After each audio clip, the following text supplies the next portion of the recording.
Question করছি তোমাকে, হ্যাঁ একটু ঘুগলি টাইপের। হ্যাঁ আচ্ছা। আচ্ছা ধরো তোমার বাড়ি একটা ফ্রিজ আছে, হুম। এবার একটা হাতি এলো, এখন তুমি হাতিটাকে ফ্রিজের মধ্যে রাখবে কি করে? হাতি হ্যাঁ জীবন্ত হাতি না প্লাস্টিকের হাতি সেটা আগে বলো। জীবন্ত হাতি। জীবন্ত হাতি। হ্যাঁ তা ওটাকে মানে নিয়ে এসেছে কে? জীবন্ত হাতি তো নিয়ে আসা যায় না। নিয়ে এসছে, ধরো নিয়ে এসছে, এখন হচ্ছে কি হাতিটা তুমি ফ্রিজে কি করে রাখবে? ঘরটা কত বড়? ঘর যতই বড় থাকুক না কেন, তুমি বলো কোশ্চেনটা যদি যে কি ঘরটা করে বড় রাখবে? হয় তাহলে ঘরের মধ্যে ঢোকানো যাবে, কিন্তু ফ্রিজের মধ্যে ঢোকানো যাবে না। যাবে না না। কেন? দরজাটা খুলে হাতিটা ভিতরে ঢুকিয়ে দেবে। সেম কোশ্চেন, ধরো বলো। পরের দিন হুম।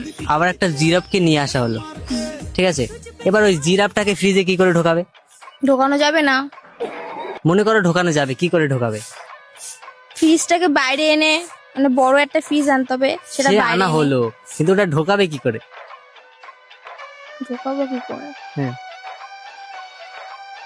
সেটাই তো ভাবছি, ঢোকাবো কি করে, কিন্তু ঢোকানো তো যায় না। না যায় না না। কেন যায় না? ওই হাতিটাকে বের করে আবার জিরাফটা ঢুকিয়ে দেবে। বনের রাজা সিংহ, ঠিক আছে, এবার ওই সিংহতে মনে করো তার বনের যত পশু পাখি আছে সবাইকে ডাকা হলো, সবাই আসলো, কিন্তু জিরাফ আসলো না কেন? কারণ ও এতটাই লম্বা যে ওকে ডাকতে গেলে তার মতো লম্বা না হওয়া না, জিরাফ তো ফ্রিজের মধ্যে ছিল।